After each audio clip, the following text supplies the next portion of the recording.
नमस्कार. मी अशोक मिरगे आणि आपण ऐकत आहात मिरगेंची कविता. आज मी आपल्यासमोर एक सध्या चालू असलेला विषय घेऊन आलो आहे आणि तो विषय म्हणजे 12वी बोर्डाच्या परीक्षा सध्या चालू आहेत. आणि या परीक्षेमध्ये कॉप्यांचा धुमाकूळ उठला आहे. प्रत्येक जिल्ह्याच्या जिल्हाधिकाऱ्यानं स्वतःचे कामं सोडून शिक्षण विभागाकडं डोळ्यात तेल घालून लक्ष द्यायला सुरुवात केली. कुठं ड्रोनचा वापर केला जातो आहे, कुठं CCTVचा केला जातो आहे, कुठं भरारी पथकं नेमलेत. परंतु तेवढ्या विलाजालासुद्धा बगल देऊन आमचे गुरुदेव, आमचे ज्यांना आपण सर म्हणतो ते सर तेवढ्या विलाजाला पुरून उरायलेत आणि जिल्हाधिकाऱ्याला ट्रोल करायलेत. एका शिक्षक संघटनेचा नेत्याचा व्हिडिओ मी ऐकला की कलेक्टर हा अकार्यक्षम आहे आणि त्याला मास्तराला निलंबित करण्याशिवाय दुसरा कुठला उद्योग नाही, त्यानं त्याच्या धंद्यात लक्ष द्यावं. काय कलेक्टर ही अशी पोस्ट आहे, जिल्हाधिकारी ही अशी पोस्ट आहे की त्याच्या निगराणीत, त्याच्या सुपरविजनमध्ये जिल्ह्यातले सगळे खाते येतात. आणि हे इंग्रजाच्या काळापासून चालत आलं आहे. जिल्हाधिकाऱ्याची पोस्ट त्यालाच कलेक्टर म्हणतात आणि एवढी पॉवरफुल पोस्ट आहे ती. आम्ही त्यांच्या हाताखाली काम केलं आहे. आम्ही कर्मचारीही होतो आणि क्लास 1 अधिकारीसुद्धा होतो. जिल्हाधिकाऱ्याच्या अंतर्गत आम्ही काम केलं आहे. जिल्हाधिकाऱ्याचे अधिकार त्याला कुणीच चॅलेंज करू शकत नाही आणि म्हणून असे निवडून ते जिल्हाधिकारी घेतले जातात आणि त्यांना तुम्ही ट्रोल करायचं. तुमचे कामं बघा. हे त्याचं काम होतं का? शिक्षण व्यवस्था चांगली हे करायचं नाही ना. परंतु तुम्ही नीट केलं नाही म्हणून त्याला लक्ष घालायची पाळी आली. आम्ही ज्यावेळेस मॅट्रिकला होतो, 12वीला होतो, बोर्डाला होतो, आम्ही त्याच्यातून गेलोत ना. परंतु कॉपी हा प्रकारच आम्हाला माहीत नव्हता आणि मग आमचं पर्सेंटेज त्यावेळेस खूप झालं तर अत्युच्च पर्सेंटेज घेणारा मुलगा 75% असायचा. उगं कुठंतरी, नाही तर 60पर्यंतच आम्ही मेहनत करून मग आता 90.999. काय हे कसे मार्क मिळाले? हे कुठून मिळायला लागले? हे कशामुळं तुमची अशी वृत्ती व्हायला लागली आहे? याला कोणीतरी धरबंद घालायला पाहिजे का नाही? आणि तो विषय मी आज याच्यामुळं आणला आहे की कुठं 26 शिक्षक निलंबित झाले, कुठं 22 शिक्षक निलंबित झाले, कुठं 17 झाले, कुठं 4 झाले, कुठं 85 मुलावर कारवाई झाली. म्हणजे संपलं का? म्हणजे इथून तिथून जी साखळी आहे त्यांची, त्याला धक्का कधी लागणार? आणि म्हणून मी आजच्या कवितेमध्ये सांगितलंय, शासनाला आव्हान केलंय की तुम्ही नुसते शिक्षक निलंबित करू नका, शिक्षण अधिकाऱ्याला निलंबित करा. का होऊ नये त्यानं निलंबित? जिल्ह्याचा जो शिक्षण अधिकारी असतो, जिल्ह्याचं संपूर्ण शिक्षण खातं त्याच्या हातात असतं. मग त्यानं वर्षभर काय दिवे लावले? बोर्डाच्या परीक्षेच्या नियोजनासाठी त्यानं किती मिटिंगा घेतल्या?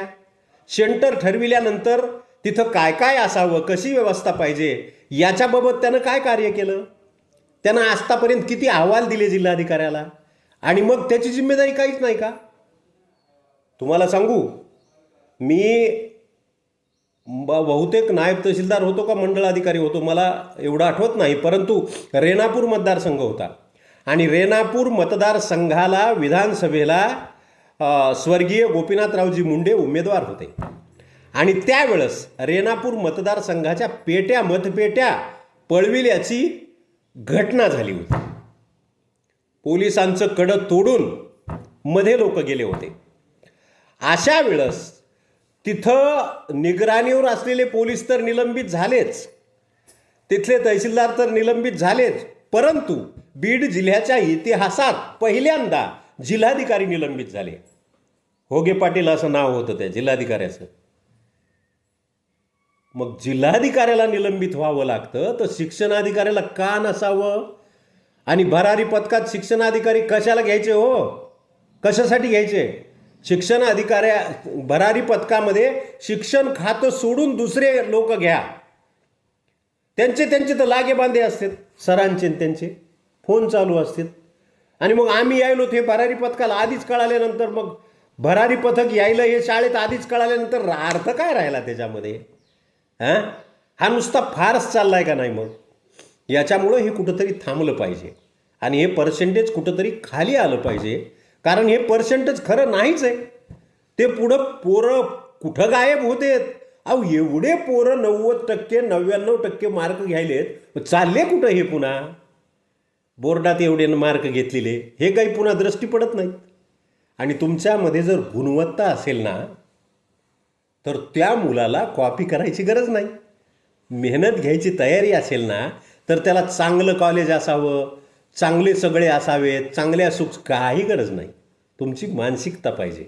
मी अभिमानानं सांगतोय, माझा मुलगा अंबाजोगाईच्या बसवेश्वर कॉलेजमध्ये इंजिनियर झाला, परंतु आज 5 देशात त्यानं नोकरी केली आहे. 5 देशात. नाही म्हणले तालुका प्लेसचं कॉलेज आहे, तिथं कुठं कॅम्पस येतात आणि तिथं कुठं आहो, त्याला तिथूनच उचलून नेलं कंपन्यांनी. तुम्हाला बुद्धिमत्ता पाहिजे, मेहनत करायची तयारी पाहिजे, तरच तुम्ही स्पर्धेच्या युगामध्ये टिकतात. नाहीतर मग काय गुरुसारखे शिष्यसारखे. माझा आजच्या व्हिडिओ करण्याचा एकच विषय आहे की अजून ही वेळ गेलेली नाही. शिक्षण अधिकाऱ्याच्या खालचा जर अंधार पाहिला ना तुम्ही, तर प्रत्येकाचे हात बरबटलेले आहेत, प्रत्येकाचे लागे मांदे आहेत. तुम्ही कसून चौकशा करा आणि मग त्यांचे तोंड बांधलेले आहेत, ते काहीही करू शकत नाहीत. काय करणार ते? आणि मग मस्तपैकी बाईट देतात ते मीडियाला.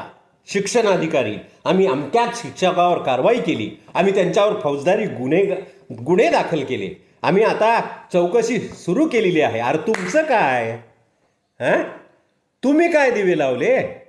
ह्याला कोणी विचारावं?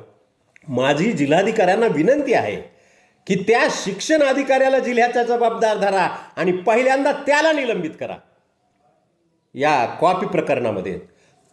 तरच याला काहीतरी धरबंद काही अंशी बसेल. सगळी कॉपी बंद होत नाही हो. तुम्ही काही करा. ज्यांची वृत्तीच तशी झालेली आहे, त्या वृत्तीला मनातून कोण काढू शकणार आहे? हां, पालकं तसे, शिक्षक तसे. अरे काय? म्हणून ऐकूया माझी ही आजची कविता. प्रत्येक कॉपी प्रकरणात शिक्षणाधिकारी निलंबित करा, विनंती आहे माझी शासनाला. आणि मी एक साहित्यिक, पत्रकार आणि ज्येष्ठ नागरिक या नात्यानं मला तो अधिकार आहे मागणी करायचा. अंमलबजावणी करा किंवा न करा, परंतु जे मनाला खटकतंय ती गोष्ट जनतेसमोर आणलीच पाहिजे. आणि म्हणून बोर्डाच्या परीक्षेत सामुदायिक कॉपीचे प्रकार उघडकीस येत आहेत. बोर्डाच्या परीक्षेत सामुदायिक कॉपीचे प्रकार उघडकीस येत आहेत. अधिकारी मात्र कानावर हात ठेवून यातून फारकत घेत आहेत. बस नामनिराळे 2-4 मास्तर निलंबित केले, झाले मोकळे. बघत राहील, पुन्हा चौकशी होत राहील. याचं चालूच आहे वडणं. शिक्षकांना निलंबित करा, परंतु शिक्षण अधिकाऱ्याच्या कामाचं काय? शिक्षकाला निलंबित करा हो, साधी गोष्ट आहे ती. पण शिक्षण अधिकाऱ्याच्या कामाचं काय? आणि तो आयटीत मीडियाला बाईट देतोय, त्याची काहीच जिम्मेदारी नाही काय? सवाल आहे माझा. वर्षभरात त्याने बोर्ड परीक्षेसाठी कोणते नियोजन केले होते? जिल्हाधिकाऱ्यांना हाजरी घ्यावी, त्याला उभं करावं. अधिकार आहे तो तुमचा जिल्हाधिकाऱ्याचा. त्याला उभं करा, विचारा किती मीटिंग घेतल्या परीक्षेवर, कुठं सेंटरला भेटी दिल्या, किती गुरुजींना मार्गदर्शन केलं परीक्षा कशा घ्यायच्या म्हणून. सांग म्हणाव, उभा राहा तू. जिल्ह्याचा शिक्षण अधिकारी आहे ना, काय रुबाब त्याचा, शिक्षण अधिकारी. वा. वर्षभरात त्याने बोर्ड परीक्षेसाठी कोणते नियोजन केले होते आणि ठरवलेल्या सेंटरवर परीक्षेपूर्वी ते किती वेळा तिकडे गेले होते याची कुठं नोंद आहे का बघा. भरारी पथकात शिक्षण खात्याची माणसं उगीच घ्यायची कशाला? त्यांचं कानं लागलेली असते, तर ते असतात का भरारी पथकामध्ये? येड्याचा बाजार झाला हे सगळा. हां, त्यांना वगळून घ्या. भरारी पथकात शिक्षण खात्याची माणसं उगीच घ्यायची कशाला? आणि अचानक भेटीची पूर्वकल्पना अशी अप्रत्यक्षपणे द्यायची कशाला? आहे का नाही? ते सूचना दिल्यासारखंच आहे. रेणापूर मतदारसंघात मतमोजणीपूर्वी मतदान यंत्र पळवले होते. मी आत्ताच सांगून गेलो. रेणापूर मतदारसंघात मतमोजणीपूर्वी मतदान यंत्र पळवले होते आणि बीडच्या इतिहासात या निवडणुकीत कलेक्टर निलंबित झाले होते. वास्तविक कलेक्टर त्या जागेवर वैयक्तिक थोडेच गेले होते. वास्तविक कलेक्टर त्या जागेवर वैयक्तिक थोडेच गेले होते. नियोजनाचा अभाव हे कारण दाखवून त्यांना निलंबित केले होते. तो रेणापूर मतदारसंघ कोणाच्या हद्दीमध्ये येतोय, कोणाच्या अखत्यारीत येतोय? बीडच्या कलेक्टरच्या. त्याला करा निलंबित.